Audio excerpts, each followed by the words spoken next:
نحمده ونصلي ونسلم على رسوله الكريم أما بعد فأعوذ بالله من الشيطان الرجيم بسم الله الرحمن الرحيم يا أيها الذين آمنوا إذا نودي للصلاة من يوم الجمعة فاسعوا إلى ذكر الله وذروا البيع ذلكم خير لكم إن كنتم تعلمون فإذا قضيت الصلاة فانتشروا في الأرض وابتغوا من فضل الله واذكروا الله كثيرا لعلكم تفلحون وإذا رأوا تجارة أو لهوا انفضوا إليها وتركوك قائما قل ما عند الله خير من اللهو ومن التجارة والله خير الرازقين صدق الله العظيم.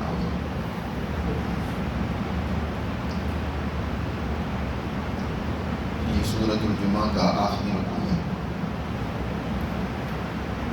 اللہ سبحانہ و تعالی نے اس سورہ مبارکہ میں مسلمان جماعت کی تعلیم و تربیت کے حوالے سے نبی کریم صلی اللہ علیہ وسلم کی جو ذمہ داری اللہ نے لگائی اس کو بیان فرمایا، اور پھر اللہ نے مسلمان جماعت کو اس حوالے سے بھی تنبیہ کی کہ وہ اپنے آپ کو پہلی بگڑی ہوئی مذہبی جماعتوں کے کردار سے بچائیں، خاص طور پر یہودیوں کے کردار سے، جن کا حال یہ ہے کہ جو وہ کہتے ہیں اس پر عمل نہیں کرتے، جن کا حال یہ ہے کہ اعلیٰ تعلیمات موسیٰ علیہ السلام کے ذریعے سے ان کو اس دور میں دی گئی، لیکن ان تعلیمات کو بھی انہوں نے پس پش ڈال دی. وہ ان کے اوپر ایسے ہی ہے، بوجھ سا تو ہے، لیکن ان کی اہمیت کو وہ سمجھتے ہی نہیں ہیں. جیسے گدھا ہوتا ہے، اس کے اوپر کوئی بھاری کم آپ قیمتی وزن لاد دیں، ہیرے جواہرات لاد دیں، لیکن اس کو ان کی اہمیت اور قیمت کا کیا پتہ؟ وہ تو ان کے بوجھ سے ہی تکلیف محسوس کرتا ہے. یہی حال ان اہل کتاب یہودیوں کا ہے کہ ان کے پاس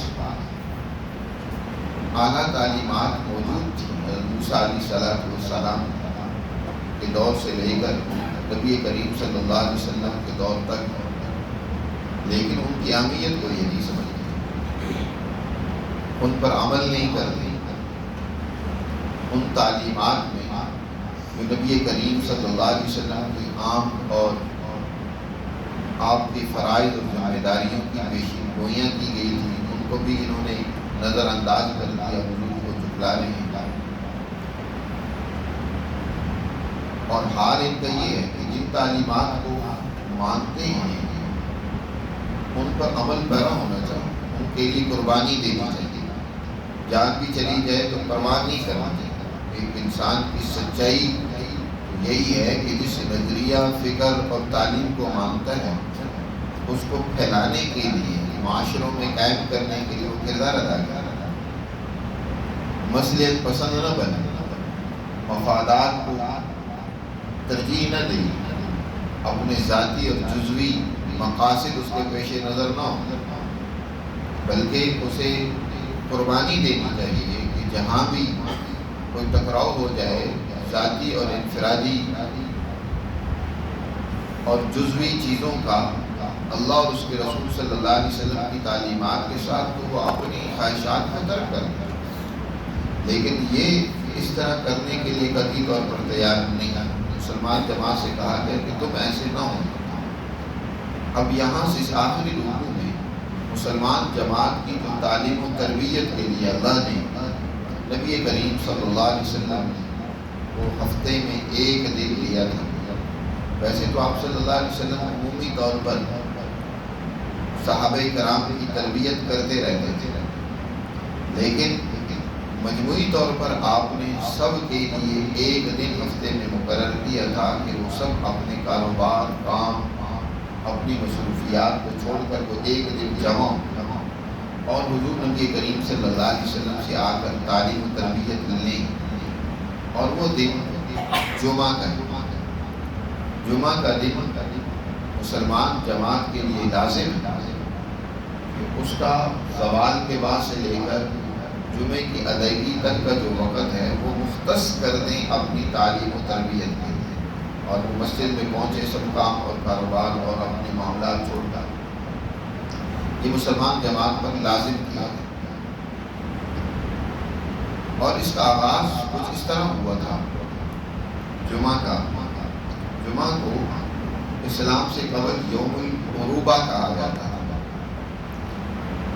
بعض روایات کے مطابق اس جمعہ کا نام حضور صلی اللہ علیہ وسلم کے جد امجد کعب بن لؤی نے دیا۔ یہ قریش کو جمعہ کے روز اکٹھا کیا کرتے تھے اور ان کی دعوت کرتے تھے، اور ساتھ حضور صلی اللہ علیہ وسلم کی آنے کی پیشین گوئی بھی سنایا کرتے تھے کہ ہماری نسل سے ایک عظیم شخصیت تشریف لائیں گی جو دنیا میں ایک بہت بڑا انقلاب برپا کرے گا۔ لیکن ان کی اس جمع کرنے اور اس کا نام جمعہ کا دن رکھنے کے باوجود اس کی شہرت نہیں ہوئی تھی۔ لوگ اس کو یوم العروبہ ہی سے جانتے تھے، یہاں تک کہ جب ہجرت کا سلسلہ شروع ہوا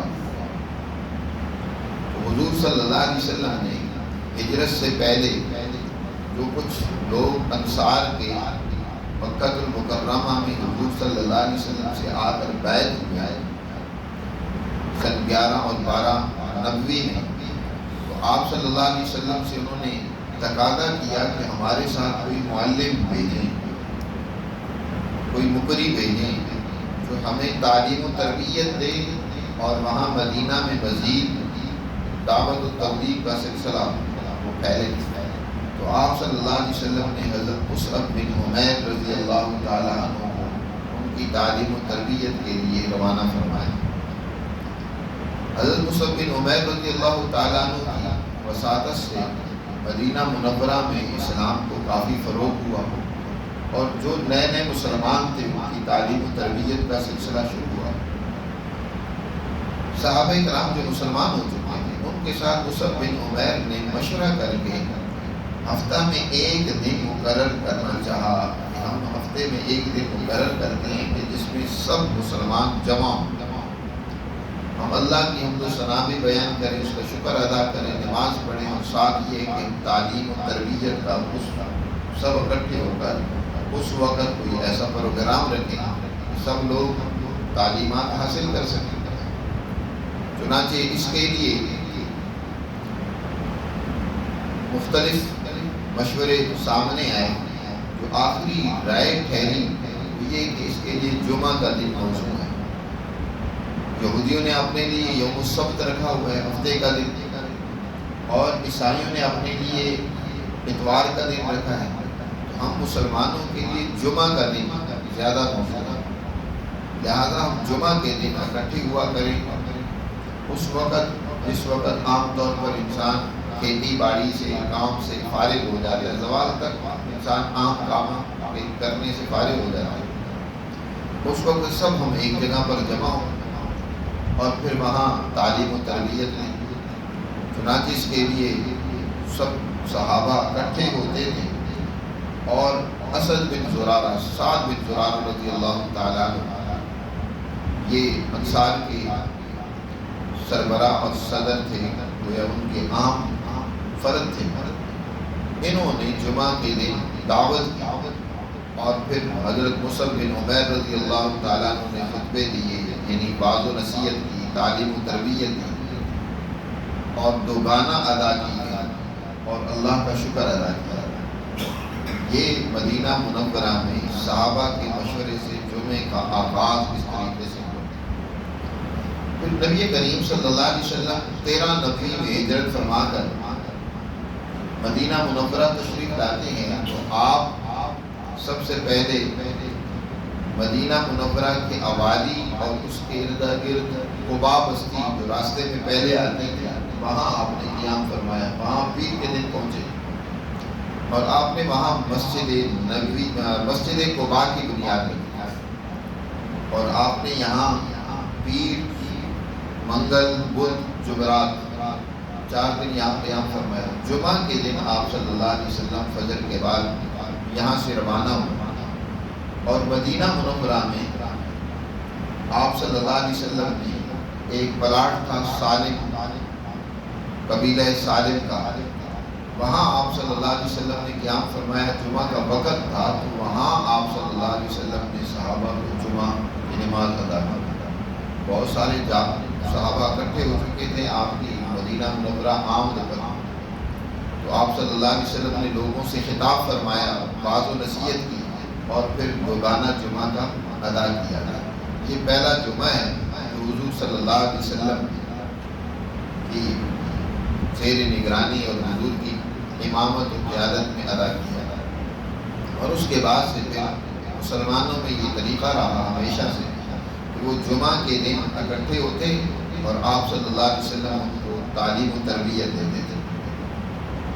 بعد میں اس آیت کے ذریعے سے اور خود حضور صلی اللہ علیہ وسلم کے ارشادات کے ذریعے سے مسلمان جماعت پر لازم کر دیا گیا کہ وہ جمعے کے دن اپنے تمام مصروفیتوں کو، کام کاج کو چھوڑ کر جمعے کے لیے پہنچیں، اور وہ جو آپ کے مقاصد تھے، تعلیم دینا، تزکیہ کرنا، تربیت دینا، اس کے تحت مسلمان حضور صلی اللہ علیہ وسلم سے آ کر تعلیم و تربیت لیں۔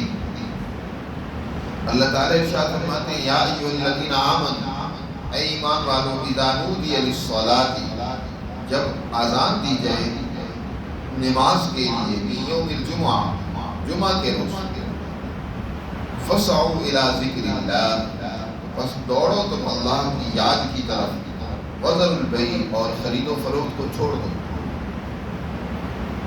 یوم الجمعہ جب ندا دی جائے، اس سے مراد اذان ہے، جمعہ کی اذان جو خطبے سے پہلے ہوتی ہے۔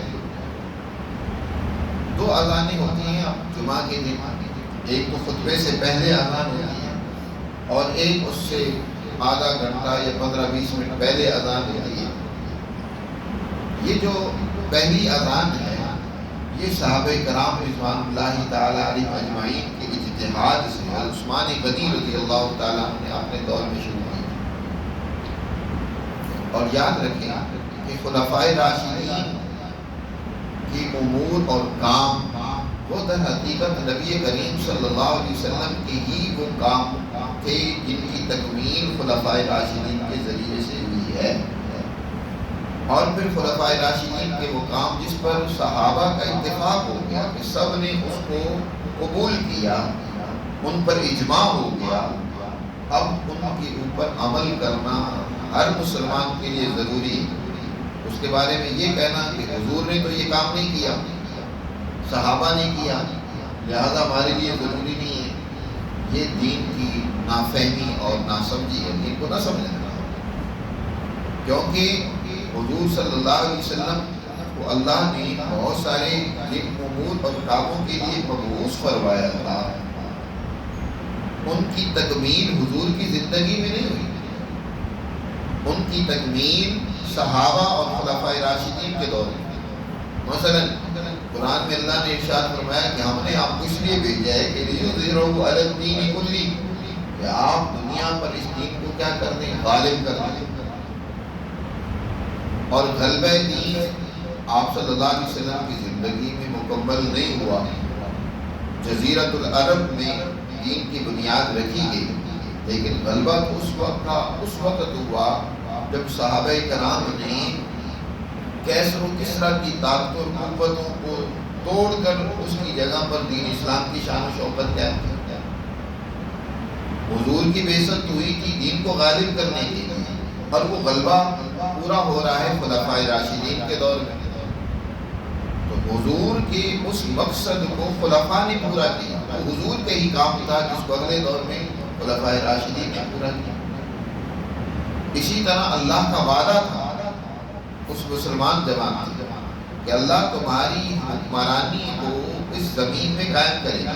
وعد اللہ الذین آمنوا منکم وعملوا الصالحات لیستخلفنہم فی الارض، اس زمین میں تمہیں حکمران بنائے گا۔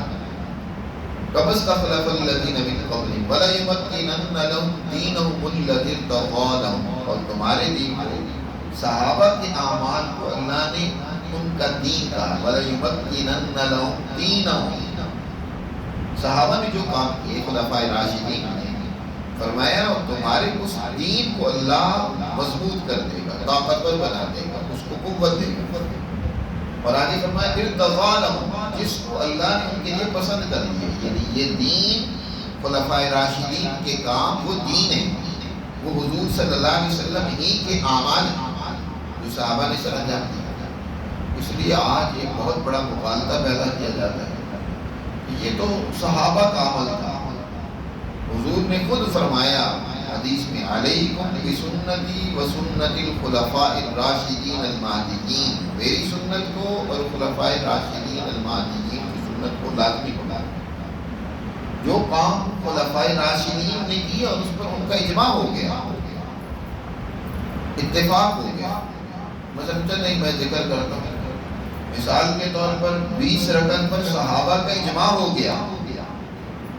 حضرت عمر فاروق رضی اللہ تعالیٰ عنہ نے ایک امام کے پیچھے 20 رکعتیں پڑھنے کا اہتمام کیا اور سب صحابہ نے اس کو قبول کیا، اتفاق ہو گیا سب۔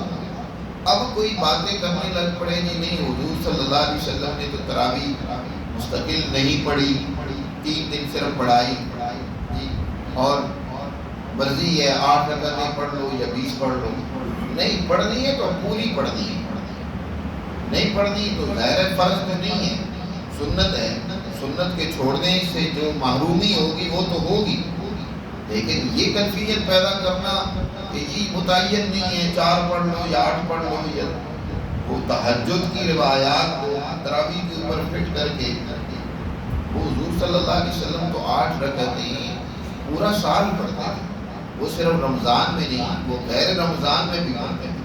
صحابہ کا جس پر اتفاق ہو گیا وہ 20 رکعتیں، اب اس کو نظر انداز کرنا کہنا یہ تو صحابہ نے شروع کی تھی، یہ ان کا اجتہاد تھا، ان کا اجماع تھا، اور صحابہ کا اور خلفائے راشدین کا اجماع یہ در حقیقت دین میں حجت ہے، اس کے خلاف جانا یہ دین کو چھوڑنا ہے۔ اسی طرح طلاق کے معاملے میں حضرت عمر فاروق رضی اللہ تعالیٰ عنہ نے اتفاق کے صحابہ ایک مجلس میں دی جانے والی 3 طلاقوں کو 3 قرار دیا، اس پر اب تمام صحابہ کا اجماع ہوا، اس دور میں کسی صحابی نے اس پر اختلاف نہیں کیا۔ آج پھر اس میں اس طرح کی ویسے کر کے اس کو ایک الگ سے جھگڑے کی شکل دے دینا، اس طرح یہ جمعے کی اذان کا معاملہ ہے، ایک جمعے میں جو پہلے اذان ہوتی ہے خلفائے راشدین کے دور میں اس کو شروع کیا گیا تاکہ اعلان ہو جائے کہ اب جمعے کی تیاری کے لیے مصروف ہو جائے۔ باہر کیا جہاں قرآن میں جس اذان کا ذکر ہے اس سے مراد تو خطبے سے پہلے کی اذان ہے، اس کے بعد تو پھر کسی قسم کی کوئی کوتاہی قابل قبول نہیں ہے، پہلی اذان کے بعد تیاری فوراً شروع ہو جانی چاہیے۔ اور اس میں دوسری بات یہ جو فرمایا فَاسْعَوْا إِلَىٰ ذِكْرِ اللَّهِ، سعی کہتے ہیں دوڑنے کو، اس سے مراد یہ نہیں ہے کہ جمعے کی نماز کی طرف دوڑنے لگ پڑے، کیونکہ حضور نے دوسری حدیث مبارکہ میں مسجد میں دوڑ کر آنے سے منع فرمایا علیکم السکینۃ والوقار، مسجد میں نماز کے لیے آؤ تو پورے سکون اور وقار کے ساتھ آؤ، دوڑ کر نہ آؤ کہ سانس پھولا ہوا ہو پھر نماز میں تم کھڑے ہو جاؤ اور وہی سانس تمہارا پھولا ہوا ہے پڑھا بھی نہیں جا رہا۔ فرمایا جب تم مسجد میں پہنچو جتنی امام کے ساتھ نماز پڑھ لو تو پڑھ لو، اور جو رہ گئی ہے اس کی بعد میں ادائیگی کر لو، دوڑ کر نہیں آنا۔ اس سائی سے مراد در حقیقت تیاری ہے کہ تم جمعے کی تیاری کرو، اب یہ نہیں ہے کہ تم کاروبار اور کام میں لگے رہو یا دیگر ذمہ داریوں اور اس مصروفیت میں لگے رہو۔ پھر یہاں بذر البیع کا ذکر کیا، اس سے مراد صرف خرید و فروخت نہیں ہے کہ اس کو چھوڑ دو باقی کام کرتے رہو، سو رہے ہو کھانا کھا رہے ہو، نہیں، سب کام چھوڑ۔ بیع کا ذکر خاص طور پر اس لیے کیا کہ جمعے کے روز عام طور پر اہل قریہ جہاد کے لوگ وہ بھی آتے تھے شہر میں، جمعہ کیونکہ حضور کے دور میں مدینہ منورہ ہی میں صرف ہوتا تھا، اور پھر بعد میں حضور کے آخری دور میں بحرین کے ایک بہت بڑے قریہ اور بستی کے اندر جواسا جسے کہا جاتا ہے وہاں جمعہ شروع کیا گیا تھا، لیکن پہلے قباء میں بھی جمعہ نہیں تھا۔ قباء کے لوگ بھی، ارد گرد تمام بستیوں کے لوگ بھی مدینہ منورہ جمعہ ادا کرنے کے لیے آیا کرتے ہیں۔ اس دن ایک رش ہوتا تھا، دیہاتی لوگ جب آتے تھے تو شہر سے ضرورت کا سامان بھی خرید کر لے جاتے تھے، تو ایک جمعے کا وقت جو ہوتا ہے وہ کاروبار کی عروج کا بھی ہوتا ہے کہ لوگ آ رہے ہیں، خرید و فروخت بھی ہو رہی ہے۔ تو اللہ تعالیٰ نے ارشاد فرمایا کہ نہیں، اب خرید و فروخت نہ کرو، اب تم آئے ہو تو پہلے اللہ کی حضور حاضری کو تعلیم اور تربیت کرو، نماز جمعہ ادا کرو۔ ہاں، نماز جمعہ ادا کرنے کے بعد اب پھیل جاؤ، اب خرید و فروخت کرو، اب رزق الہی تلاش کرو، وابتغوا من فضل اللہ، لیکن پہلے اب تمہیں جمعے کی فکر کرنی ہے، جمعے کی تیاری کرنی ہے۔ اب پہلے ہی تم اس کام میں لگ گئے تو جمعے سے غفلت ہو جائے گا، رہ جائے گا۔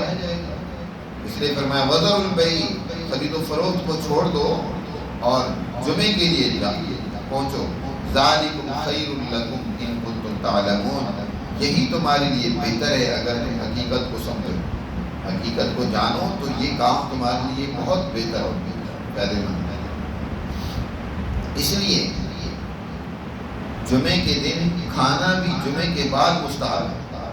کھانا کھانا ہو تو وہ جمعے کے بعد۔ بعض لوگ جن کو قیلولہ کی ایک عادت اور معمول ہوتا ہے، دوپہر کو تھوڑا وہ آرام کرتے ہیں، ان کے لیے بھی مستحب جمعے کے دن، جمعے کے بعد قیلولہ ہے۔ دیگر کام اور ذمہ داریاں بھی اگر کوئی ہیں تو وہ بعد میں کریں، جمعے سے پہلے بس جمعے کی تیاری ہونی چاہیے۔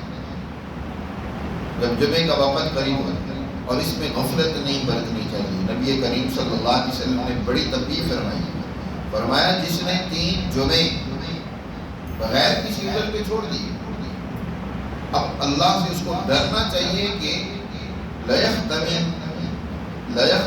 اللَّهُ، اللہ اس کے دل پر مہر لگا دے، اللہ تعالیٰ اس کو آئندہ جمعہ پڑھنے سے معلوم نہ کر دے اور اس کا شمار غافلوں میں نہ ہونے لگا۔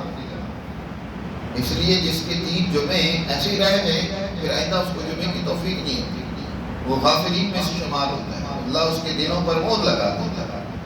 اور جمعے کی اہمیت اور عظمت ہونی چاہیے۔ آج ہمارے ہاں پر جمعے کی اہمیت ختم ہوتی جا رہی ہے، عام طور پر پہنچتے اس وقت ہیں جب جماعت ہونے والی ہوتی ہے۔ یہ جمعہ تو مسلمان جماعت کی تعلیم و تربیت کا ہے۔ ہفتہ میں ایک دن اللہ نے مقرر کیا ہے مسلمانوں کو کہ سارا ہفتہ کام کاج کرو، اور وہ بھی پورا دن نہیں بلکہ زیادہ سے زیادہ 1 گھنٹہ ہوتا ہے۔ 1 گھنٹے کے لیے تم اپنے آپ کو اپنے دین سیکھنے کے لیے وقف کرو۔ یہ جمعے سے پہلے جو 2 خطبے ہوتے ہیں، یہ خطبے محض رسمی طور پر نہیں ہوتے برکت کے طور پر پڑھ لیے جائیں، بلکہ یہ وہ تعلیم ہے، یہ وہ تربیت ہے۔ اب ہم لوگ کیونکہ عربی سے واقف نہیں ہیں، اس لیے علماء نے اس کی جگہ پر اپنی زبان میں تقریر شروع کر دی۔ اچھی ہے، چلو لوگوں کو اصل جو تعلیم و تربیت دینا ہے وہ مقصد بھی حاصل ہو گیا۔ لیکن حضور کے دور سے یہ جو عربی کے خطبے ہوتے تھے، یہ خطبے در حقیقت وہ تعلیم و تربیت ہوتی ہے جو مسلمانوں کو دی جاتی تھی۔ اب وہ عربی کا خطبہ جس کی ہمیں سمجھ تو آتی کوئی نہیں ہے، عام لوگوں کو کیونکہ عربی جانتے نہیں ہیں، اس میں پہنچ جاتے ہیں۔ پہلے اس کی گویا تشریح اور وضاحت علماء کرتے ہیں، بیان کرتے ہیں، اس کو سننے کے لیے کوئی تیاری نہیں ہوتا۔ امام صاحب بھی اپنا وہ فرض پورا کرنے کے لیے ممبر پر بیٹھ جاتے ہیں، وگرنہ اس وقت مسجد میں 1-2 بیچارے بابے بیٹھے ہوتے ہیں، جوان تو ویسے ہی نہیں آتے جی، وہ بھی پہنچیں گے تو پھر بالکل اینڈ پہ پہنچیں گے، اور باقی بابے بھی زیادہ تر آج کل وہ بھی دوسرے کاموں میں لگے رہتے ہیں، وہ بھی پہلے نہیں پہنچے۔ حالانکہ پہلے اتنا ایک شوق اور جذبہ ہوتا تھا کہ مسجد امام صاحب کے پہنچنے سے پہلے بھری ہوئی ہوتی تھی۔ آپ ذرا اپنے بزرگوں سے پوچھیں کہ اس وقت کیا لوگوں کا حال ہوتا تھا کہ جمعے کے دن امام صاحب کا انتظار ہو رہا ہوتا تھا، اور اب امام صاحب انتظار کر رہے ہوتے ہیں کہ نمازی آئیں گے کہ چلو آتے ہیں تو ہم ٹائم یہ ہو رہا ہے تو جمعہ کروا دیں، پڑھا دیں۔ اور پھر امام صاحب اگر اپنی گفتگو اور بات چیت تھوڑی سی لمبی ہو جائے سمجھانے کے لیے، لوگوں کی نظریں گھڑی سے ہٹتی نہیں ہیں، جمعہ لمبا کر دیا. بھائی اپنی غلطی کو بھی تو کبھی دیکھو کہ تمہیں کس وقت پہنچنا چاہیے اور تم پہنچ کب رہے.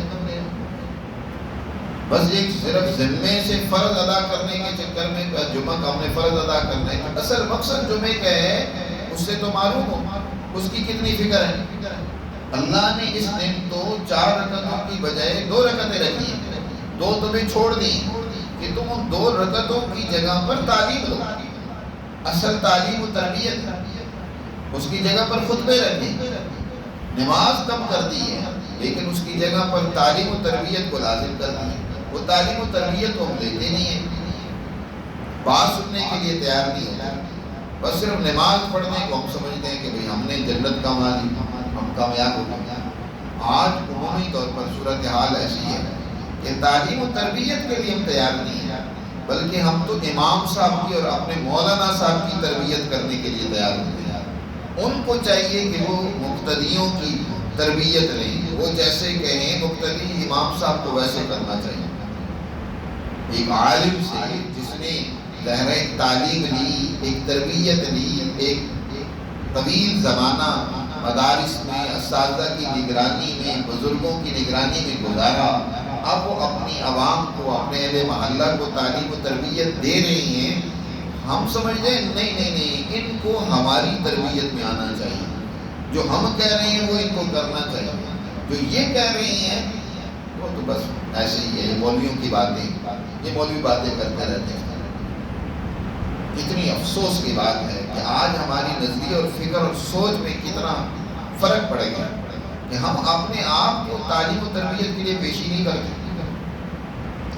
اللہ سبحانہ و تعالیٰ فرماتے ہیں کہ یہ تمہارے لیے جمعے میں حاضری بہت ہی بہتر ہے ان کو تم تعلمون, اگر تم اس حقیقت کو سمجھتے. فَإِذَا قُضِيَتِ الصَّلَاةُ فَانتَشِرُوا فِي الْأَرْضِ وَابْتَغُوا مِنْ فَضْلِ اللَّهِ.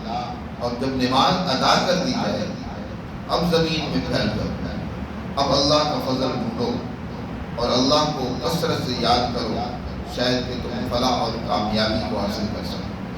نماز مکمل ہوگی. اب نماز کے مکمل ہونے کے بعد تم کاروبار کرو, اللہ کا فضل ڈھونڈو. اللہ تمہیں کمانے سے نہیں روکتا, اللہ تعالیٰ تمہیں کاروبار کرنے سے منع نہیں کرتا. اللہ سبحانہ و تعالیٰ یہ چاہتے ہیں کہ تم کاروبار کرو, اللہ کو یاد رکھو, اس کو نہ بھولو. پہلے اپنی تربیت اور تعلیم کی فکر کرو, پھر کماؤ, پھر اس کو اپنی ضرورت کے مطابق استعمال کرو. اس نے فرمایا نماز پوری ہو جائے تو اب زمین میں پھیل جائے. اس لیے ہمارے بعض بزرگوں کا معمول تھا کہ نماز جمعہ کے بعد وہ بازار کا چکر لگاتے تھے لازمی, چاہے کوئی چیز لینی ہوتی یا نہیں لینی ہوتی. کہ اللہ نے ارشاد فرمایا نماز پوری ہو گئی ہے تو اب جاؤ, تشریف فی الارض وابتغوا من فضل اللہ. اور رزق کمانے کو اللہ نے اپنے فضل سے تعبیر فرمایا کہ اللہ کا فضل ہے یہ رزق, یہ اب تلاش کرنا. لیکن اصل چیز نہیں بھولنی, وہ اللہ کی یاد ہے, وہ اللہ کا ذکر ہے. وہ کاروبار کے دوران بھی تمہارے دل میں رچا بسا ہوا ہونا چاہیے. واذکروا اللہ کثیرا, اور اللہ کو کثرت سے یاد کرتے رہو. لعلکم تفلحون, تاکہ تم اس طریقے سے فلاح اور کامیابی سے ہمکنار ہو سکو. آخری آیت میں اللہ نے ایک واقعے کو بیان کیا ہے. اس واقعے کی کچھ تفصیلات ہیں, اس پر انشاءاللہ آئندہ درس میں بات کریں.